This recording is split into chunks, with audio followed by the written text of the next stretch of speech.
So yeah, I was talking about the health roundup being health matters and what it means for each and every one of us. That is whether in the healthcare space for people like me who are I'm a pharmacist by profession, and any other person who is working within the healthcare space. Then any other person who is a member of the society. At one point in time, we get to use medicines, and that has an implication to us. So what do these different topical issues that we discuss in this session mean to you, and what does it mean to the people you interact with in the different spaces? So that is the overall overview of what we do with Health Roundup. So I'm Odhiambo David. I'm a pharmacist by profession, as mentioned. My co-host for the session, part of our team that is all from Anono, she is also here with us. And in case of any concerns, we'll get them addressed as we move into the session. So with medicine use and adherence, the first thing that we need to look into is why do we use medicines? And generally, from the basic concept of medicines, these are substances that are used in either preventing, treating, and developing them. So that is the overall overview of what medicine are used for. So if we're going to use medicines to prevent diseases, we're going to use medicines to cure diseases, we're going to use medicines to reduce the suffering, palliative care, like that is where we use pain medicines and related. Then why do we need to use them, and how do we need to get to adhere to their use for as long as we need to? So that is the overview what we're looking at. So depending on an individual's, I'm going to use those. For malaria, it's curable, so it means I'm looking at getting cured. For diabetes, hypertension, these are long-term diseases. These are chronic conditions, so it means they cannot be healed. So in this kind of a situation, the focus is in managing the condition so that I have my sugar levels, if it's diabetes, controlled. If it's hypertension, I have my blood pressure under control for the period of time that I'm on that medication for as long as I can. That is another bit. So the chronic condition, it's managing the situation so that it doesn't get out of control. It doesn't get out of hand. But for the diseases that can be cured, for example, as I mentioned, malaria, we are looking at ensuring somebody attains cure where the malaria parasites are cleared from your body. That is the main basis component of how we deal with the different components. And there's another place where we use medicines now, and we can talk about vaccines. We can talk about the medicines generally as prophylactic products, where you take medicines before you even fall sick. And this has happened even in HIV/AIDS. We have pre-exposure prophylaxis, PrEP, which is normally given to people who feel like they are at risk of being exposed to the virus. So you take the medication that will prevent you from developing the condition or getting the infection. So these are all the different uses of medicines. And using medicine will be dependent on the condition for which you are either you are at risk, or the condition that you're suffering from, or the kind of symptoms and the experience that you're having. If I'm having too much pain, let's say, for example, the anti-cancers, the cancer patients, they'll be given medicines that are supposed to help manage their pain. So in that case, it's palliative care where they're looking at them having the best control of their disease state, not being able to suffer as much from the disease that they are having, and the pain is bearable, reducing the pain, reducing the level of discomfort they are going through. So that is the overall overview why we need that medicine in the palliative bit. In rehabilitative situation, we know there are people who have been using drugs. That is the drugs of abuse. Somebody's in heroin, cocaine, smoking, that's tobacco, or even bang and related. All the drugs or substances of abuse, the drugs of abuse, in case some are on them and they're addicted, there are alternative medicines that can be used to help them get out of that. Those are rehabilitative measures that are put in place. So if an individual is using any of these medicines, failure to use them might increase their risk of continuing the use. The addiction can be potentiated. So why do they need to use it? To ensure they regain control of themselves, avoid the negative impacts of these drugs. For example, some of them might not be able to function normally well as they should because of the use of that drug. But now the rehabilitative medicines are helping them regain control of their lives, take charge of the situation, and get better. And that is why we have the different components. So in terms of that, what maybe I would just ask for those of you who are here with me, why would someone not comply with medicine in the different components on different spaces where you operate? If you have something you can share, Alpha or Edwin. Whoever has a reason they feel somebody would not comply to medicines. I think if one is getting affected negatively by the drug, they can stop taking the medication. Okay, that is where we talk about adverse events or side effects of the drug. Okay, I see there's a text in the chat. The side effects, e.g. test, even the test, yes, test of the product. For example, I know there are some people who, when they use this drug, it's called flagyl metronidazole. Being it has a bitter taste, some people might not like the taste, so they'll stop taking the drug once their discomfort stops. So that is non-compliance. Any other reason that you might know? Well, just to give you a scope, there are some of us when we were feeling sick, we start using the medicines, and in 2 days or 3, we feel better. And we stop using the drug because we assume, well, I've been cured, so why should I continue taking the medication? Well, I'm more okay. So that is one thing. The perception that you've already been cured, the test, as you've mentioned, Edwin, also the side effects and adverse reactions that might arise. For example, there are certain drugs that cause some people to itch. The drugs that when you take, they can have a risk of having headaches and fatigue, tiredness. So these are all probable causes of this non-compliance. Somebody doesn't want to comply because they feel probably that drug will have an impact on me. I feel better. And some situations that are beyond their control probably is the drugs are not in stock. You remember when COVID started last year, there were disruption in the pharmaceutical supply chain. So you find some patients who are not able to get their medicines. For example, a case that we've had in the media over time, the use of Septrin, cotrimoxazole, for the HIV/AIDS patients. The supplies were interrupted, and therefore these patients were not able to get the prophylactic management using cotrimoxazole, Septrin in this case, and that is affecting them. They are not complying not because they don't want to, but because the medicines are not there. Another thing that could happen is I'm sick, but I'm not able to afford the medication. So the other bit is how do we ensure medicines are available and affordable to the patients who need them? And that is also a contributing factor to the medicine use and adherence, as patients should adhere to that medication. So as I'm talking about it, there are so different components, the feeling well, the side effects that might be there. Then we have forgetfulness. Some people forget about their medications, and when you forget about you taking your medications, that will make you not take them. For example, if I was traveling to go to some place and I forgot my medicines where I stay now, then it means I will not be able to take that medicine because I don't have them with me. I've forgotten about it. Sometimes I'm in the same space, but being I'm feeling well or I just didn't think about my medicines at that time, I won't take them. Or you visit someone who you don't want to know that you are on medication. So you hide that medicines and not take them at that point. That is non-adherence, failing to adhere with the medications. Another thing, high pill burden. You find I'm diabetic, I'm hypertensive, and I'm HIV/AIDS positive as well.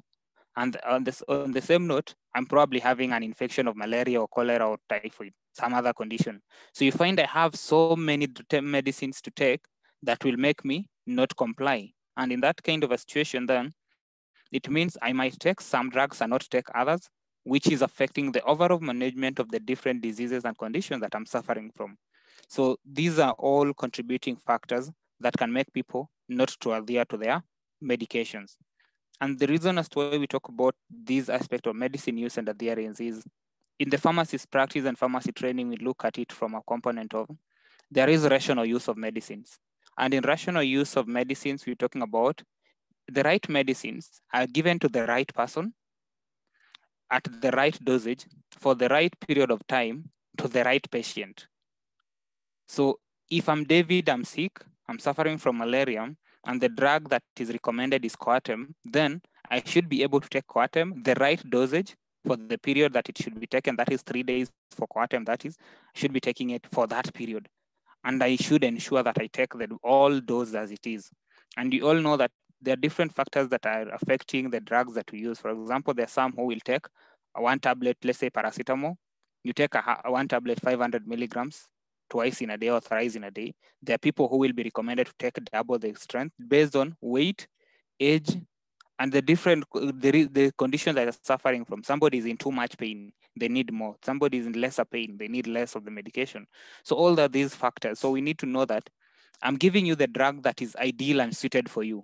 And even the issues of side effects, there are some who have allergic reactions to medicines. So are they allergic to it? If they're allergic, we don't give that. If they're not allergic, we give them.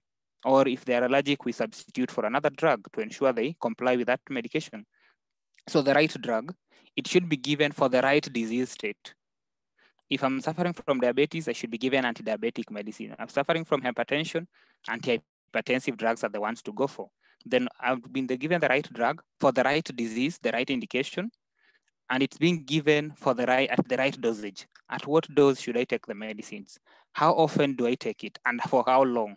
The right dosage at the right duration of time. And after that, it should be the right patient. If I'm sick, my medicine should not be given to Edwin. And that is why when you go to a hospital, the first thing that you'll go to is through the triage section where they take your details.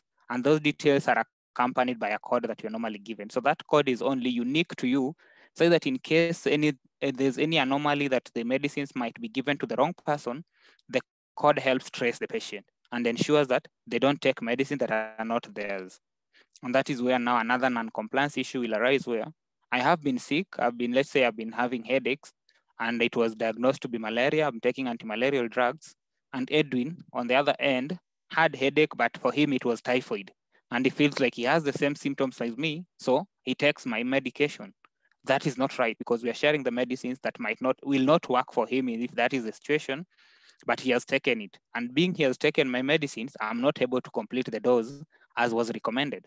So those are all complications that might arise because of non-compliance, one, and then sharing of those medications. So once we know we have all those factors, that the 5 rights that are there, right medicine, right condition, right dosage, right duration, and for the right patient, the 5 rights. Then how do we go about ensuring there's rational use of medicines? Don't share your medicines with anyone unless they are the over-the-counter medicines. For example, paracetamol. Paracetamol, yes, you can use it when it's necessary. So when it's necessary, it means even another person feels like they have a headache, they have some pain, body pain that they feel to need the painkiller, they can use it. But any prescribed medicine that you came to a hospital and it was indicated for you to use for a stipulated period of time, those should be yours, and you should complete the dose. The second thing is completion of the dosage. If you've been given amoxil and you're told to take it for 3 times for 5 days, 4 times for 5 days, depending on the indication, ensure you take the drugs for the 5 days as indicated at the right intervals of time after every 8 hours, and that has to be complied with. In case of any side effects, because those are some of the things that we said might make someone not to use their medicine, not to adhere to the medication.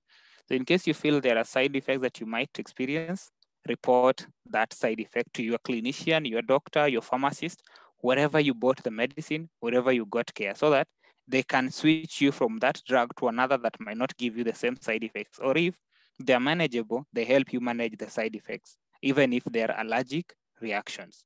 Those are very important. Reporting side effects or any changes that might arise in your body as well, because one of the changes that we normally realize are for ladies, when you come to the hospital, probably you're given medicines that are supposed to be used for a period of time, a longer duration of time. And in the course of that, you become pregnant. They're drugs that have a risk of affecting your unborn baby.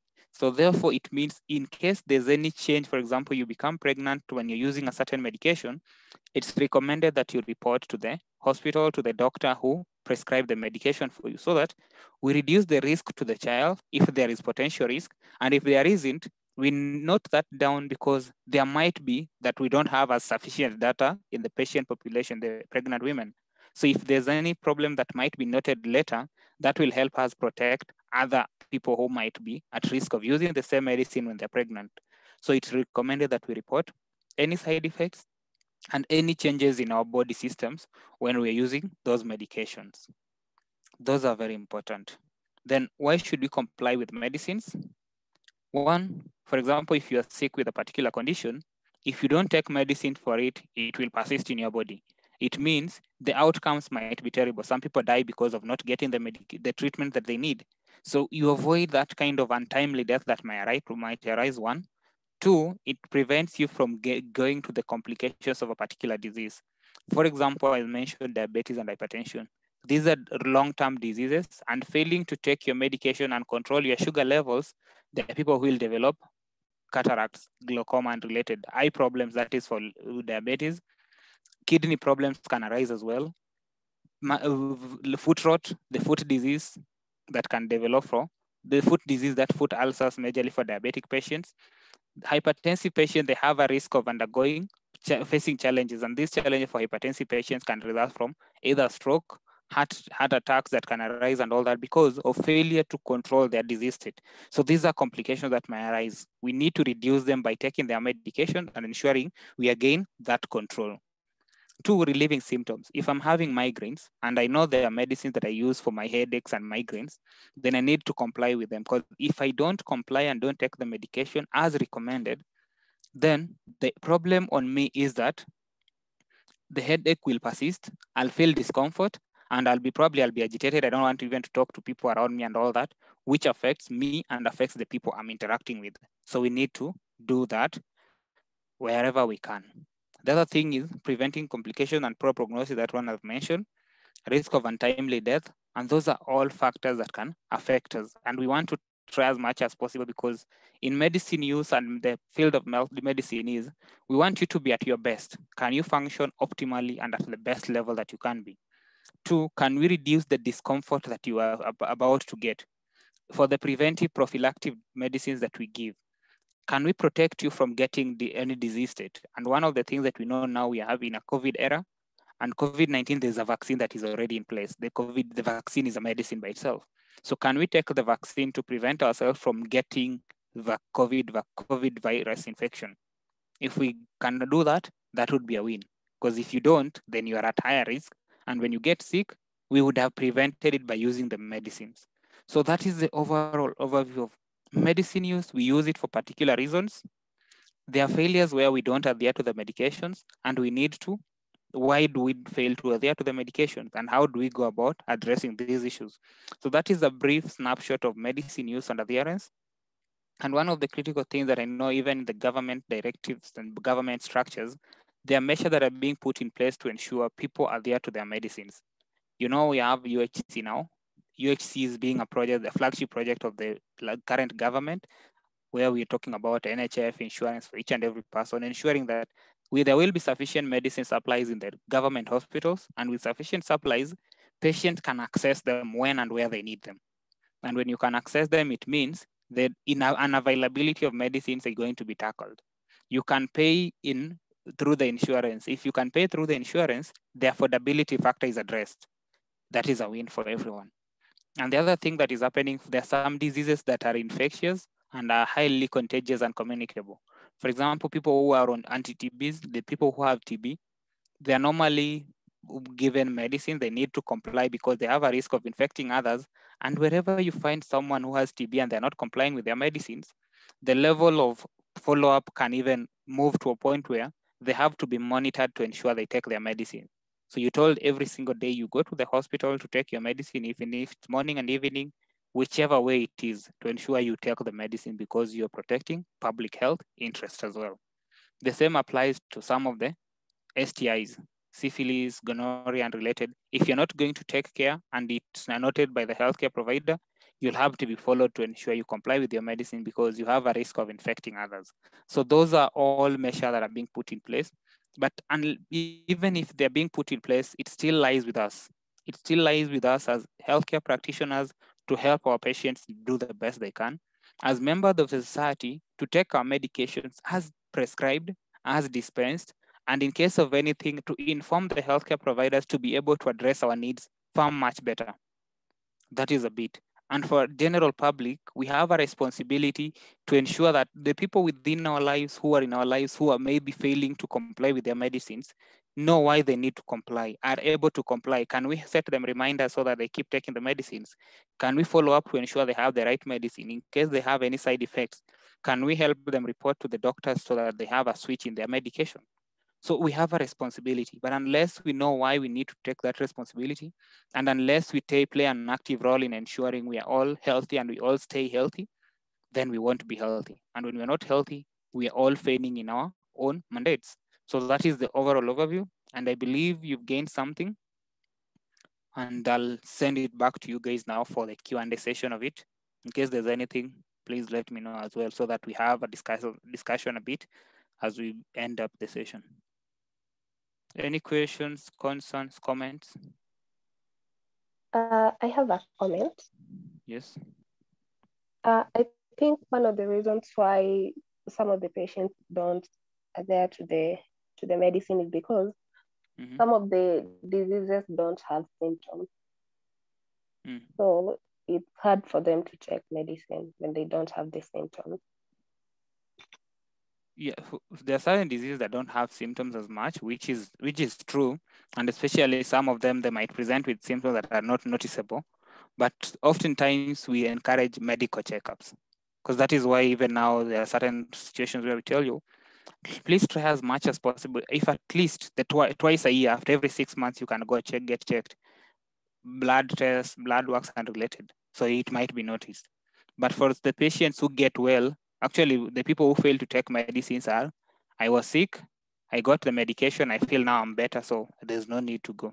But that is a good point. There's people where there are no symptoms, you don't take it as much, so that is true. I'm just reading through the charts. Edwin mentioned because of the side effects, EGT, that was okay. Some drugs have a sleeping effect, and maybe you go to school, so you just stop using it, which happens as well, because there are people who you want to be being actively involved in running your life. For example, drivers, and you're taking an antihistamine that has a sedative effect. You might get to sleep, and you don't want to sleep as much or even get drowsy, so you stop taking the medication. Then in the question, is it true that non-compliance of drugs like antibiotics can lead to a mutation of the bacteria? Yes, Edwin. Thank you for that question, for one, because one of the most critical challenges that we are contending with at this time is antibiotic resistance. And antimicrobial resistance, antibiotic resistance generally as a concept, we are talking about drugs not being able to eradicate disease states in your body and not able to kill the bacteria or the disease-causing organisms in your system. So non-compliance contributes to this. And the reason as to why non-compliance contributes is, one, you have a disease state. Let's say, for example, you had pneumonia or you had TB. TB is one of the diseases where we have antimicrobial resistance being super outstretched to the point that now we're even having the extended resistant TB. It means there's that kind of level of grading of where we have the initial resistance was there, the multi-drug resistance, then the extended resistance to TB drugs, which is not good. And the reason as to why it happens is, one, I was given the initial dose of medicines, let's say isoniazid, rifampicin, and ethambutol, the drugs that are used for TB. I start using them and I stop midway. What happens is the bacteria or the pathogen that causes this disease has already gotten attacked by it and started recognizing this pathogen. So when you're being attacked by someone, you normally, even in your own state, you develop defenses. And the defenses that these bacteria develop are to help them either avoid being reached by the medicines, they develop a coat behind them, or two, if it's affecting the DNA component, then it mutates to the sense that it doesn't now respond to the impact of that drug. If it's an enzyme, it changes to develop another enzyme, or it blocks the receptor where the drug binds. So if the drug cannot affect it, then it means that any other place, any other person who might be infected by the same bacteria or the same pathogen will not be treated. So it means if you use your medicine continuously, you ensure that over the period that you had the infection, it was cleared in all its forms, in all its totality, to ensure there's no any variant or any mutant that persists in your body with a risk of being transmitted. But when you stop midway, the bacteria develops resistance. That bacteria that develops resistance, it can stay within you, meaning those drugs that you started using will not treat you. We need to change to another line of drugs.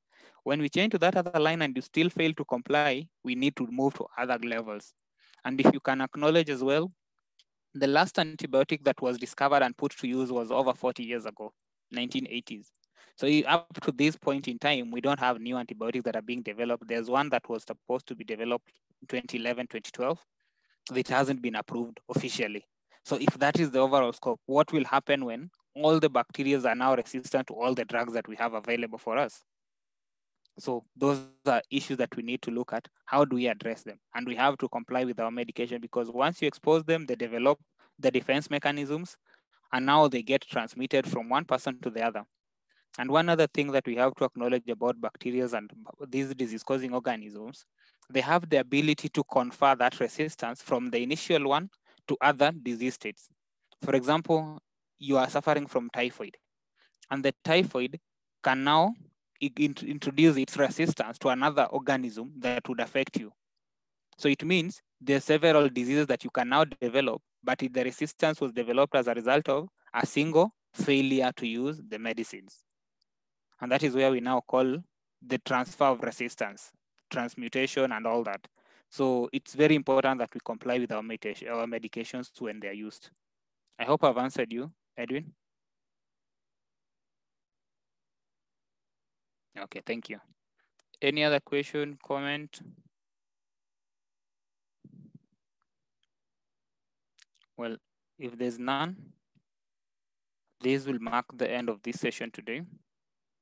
And thank you so much for taking time to be part of the discussion. Thank you for being part of it and knowing we have a role to play. And I hope it has made a difference. At least the last 40 minutes of your morning today have not been wasted. And the most important thing that I would encourage all of you, please share the insights with those within your networks, those within your spaces. Let's work together to make a difference in the space. Because if you can do it, I do it on my end. We all amplify our voices and we all make a difference together. And that is what will count at the end of the day. So thank you so much. Engage with us for the subsequent session. We have them the last Saturday of every month. So this is the last Saturday of March. We have one. Last Saturday of April, we'll have another one.